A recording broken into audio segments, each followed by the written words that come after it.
ओम नमो भगवते वासुदेवाय। 10वां अध्याय।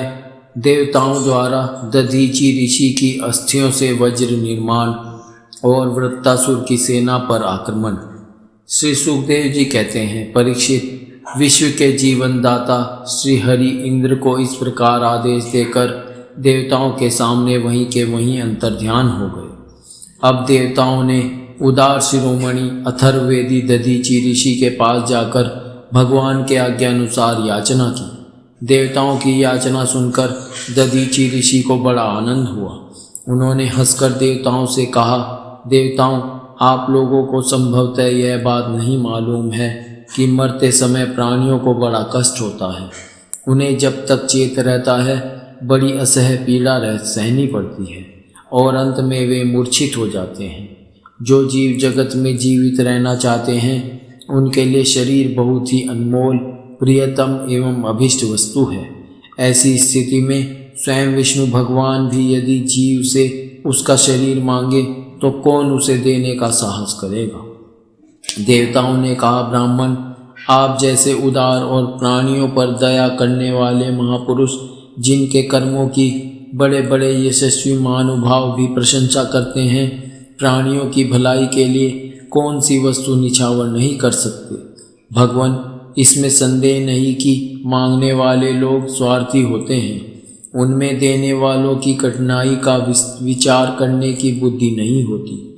यदि उनमें इतनी समझ होती तो वे मांगते ही क्यों। इसी प्रकार दाता भी मांगने वाले की विपत्ति नहीं जानता, अन्यथा उसके मुंह से कदापि ना ही न निकलती।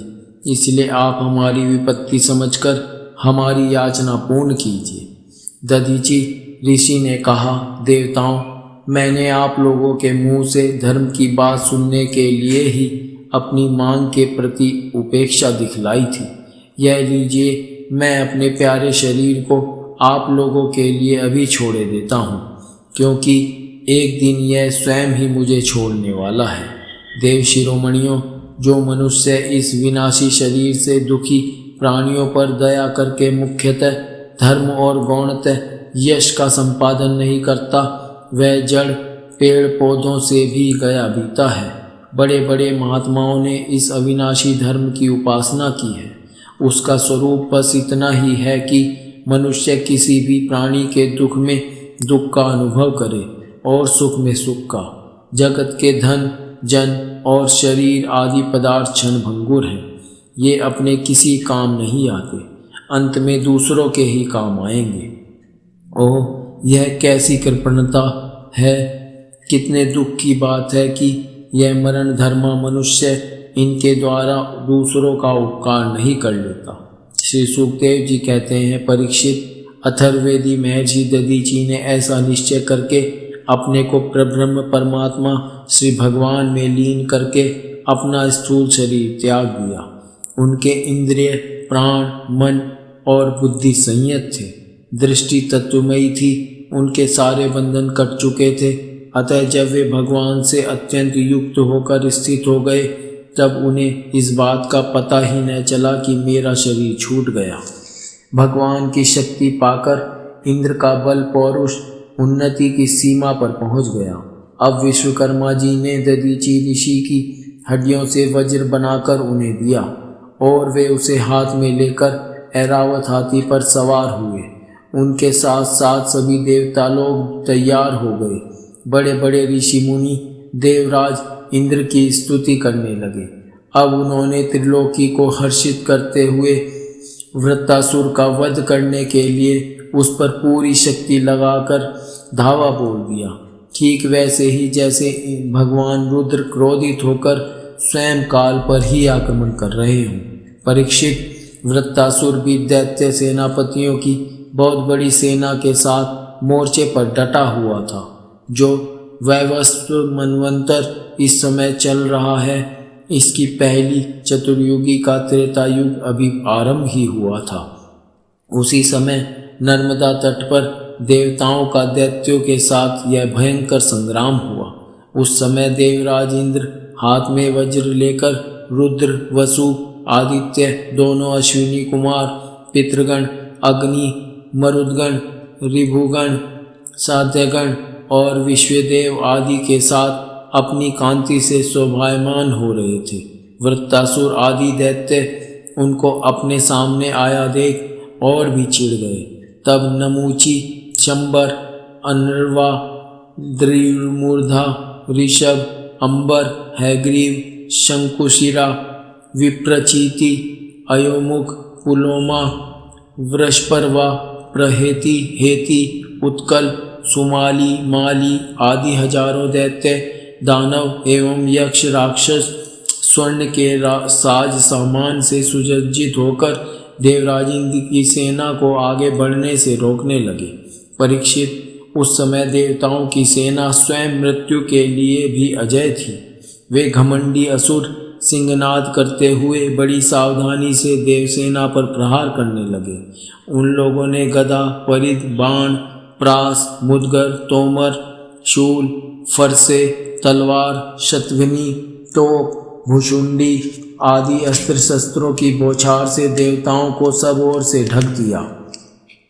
एक पर एक इतने बाण चारों ओर से आ रहे थे कि उनसे ढक जाने के कारण देवता दिखलाई भी नहीं पड़ते थे। जैसे बादलों से ढक जाने पर आकाश के तारे नहीं दिखाई देते।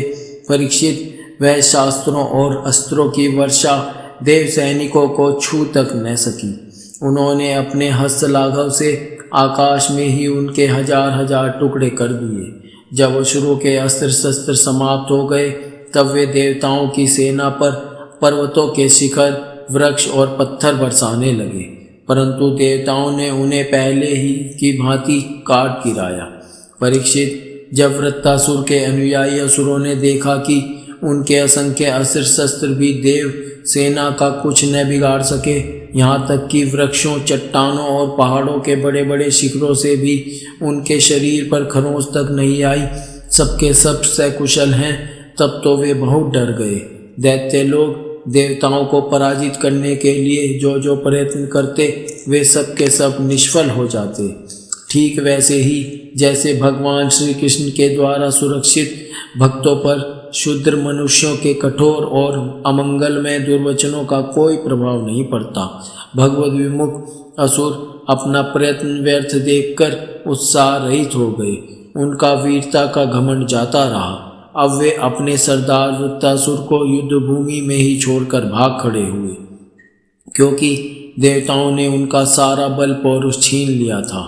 जब धीरवीर वृत्तासुर ने देखा कि मेरे अनुयायी असुर भाग रहे हैं और अत्यंत भयभीत होकर मेरी सेना भी तहस नहस और तितर बितर हो रही है, तब वह हंसकर कहने लगा।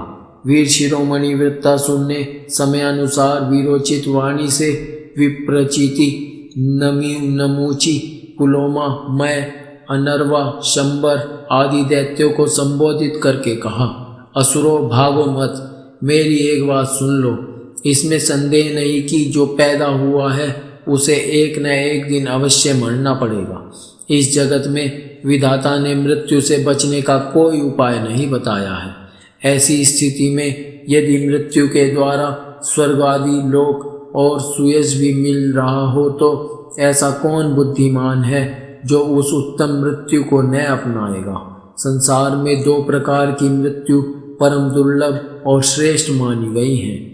एक तो योगी पुरुष का अपने प्राणों को वश में करके ब्रह्मचिंतन के द्वारा शरीर का परित्याग, और दूसरा युद्ध भूमि में सेना के आगे रहकर बिना पीठ दिखाए जूझ मरना। तुम लोग भला ऐसा शुभ अवसर क्यों खो रहे हो?